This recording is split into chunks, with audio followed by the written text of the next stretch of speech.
Sediaan tablet merupakan sediaan yang harus menjadi perhatian utama dalam merancang sediaan tablet yang baik.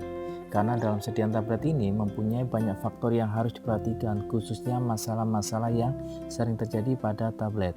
Sehingga perlu adanya pendekatan sistematik dalam mendesain tablet. Di samping itu, pentingnya mengetahui zat aktif dan bahan-bahan tambahan penyusun tablet tidak saling berinteraksi satu sama lain, sehingga tidak memberikan efek yang merugikan di dalam tubuh. Tidak hanya itu, pemilihan metode cara pembuatan tablet dan evaluasi kernel dan tablet sangat penting untuk mengetahui bahwa tablet yang dibuat sediaan memenuhi persyaratan secara farmakopea.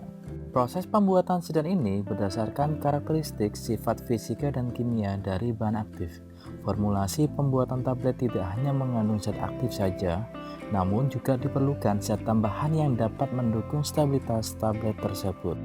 Pendekatan umum yang digunakan sebelum merancang suatu sediaan obat adalah perlu dilakukan studi praformulasi mengenai zat aktif obat dan bahan-bahan tambahan yang akan digunakan dalam formulasi dalam bentuk sediaan tertentu. Hal ini sangat penting diperhatikan untuk menjaga mutu dan keamanan sediaan obat yang sudah beredar di pasaran. Mutu dijadikan acuan untuk menetapkan kebenaran khasiat dan keamanan. Evaluasi tablet perlu dilakukan untuk mengetahui sifat fisika, kimia, dan biologi sediaan tersebut. Sifat-sifat ini dapat menggambarkan kualitas total dari tablet. Kehilangan berat menunjukkan kemampuan tablet menahan abrasi dalam penanganan pengemasan dan pengiriman. Tablet yang mudah pecah, menyerbu, menyerpi, dan pecah-pecah pada penanganan akan kehilangan estetika serta konsumen enggan menerimanya. Pengemasan juga dapat menimbulkan variasi pada berat dan dapat menimbulkan pengotoran pada tempat pengangkutan dan keseragaman isi tablet.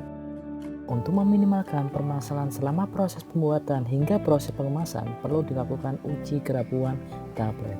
Kerapuhan tablet merupakan uji mekanisme penentuan kekuatan tablet dengan menggunakan alat variability tester. Prinsip alat terdiri dari tromol atau drum dengan diameter antara 283 mm dan 291 mm dengan lebar 36 mm hingga 40 mm, terbuat dari material plastik transparan seperti pada gambar tersebut. Tromol dihubungkan dengan sumbu horizontal dan motor berputar dengan kecepatan 25 kurang lebih 1 rpm. Tablet akan jatuh pada setiap putaran tromol melalui suatu kurva dengan jari-jari dalam 75,5 mm hingga 85,5 mm yang berlanjut dari tengah tromol menuju ke dinding terluar.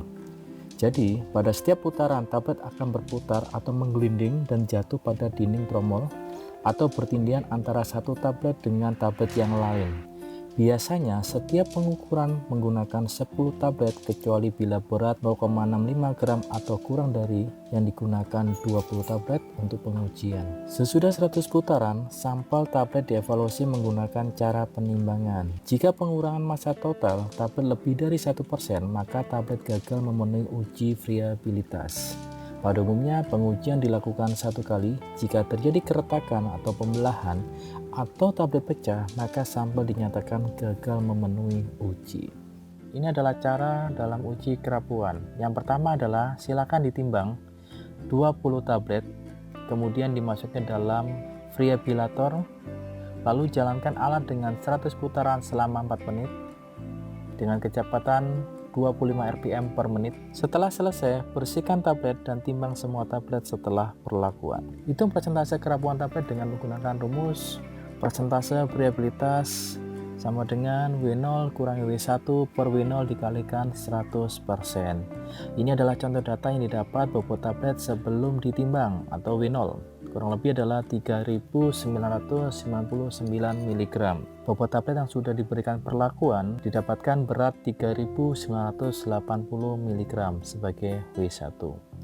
Hitung persentase variabilitasnya. 3.999 dikurangi 3.980 mg dibagi dengan 3.999 dikalikan dengan 100%. Hasilnya adalah 0,4751%. Persyaratan nilai F atau nilai persentase variabilitas dinyatakan kurang dari 0,8% dinyatakan baik. Jika nilai F lebih dari 1%, maka tablet dapat diperbaiki dengan cara meningkatkan atau menambah kekerasan tabletnya. Semoga video ini dapat bermanfaat buat menunjang dalam proses pembuatan sediaan tablet.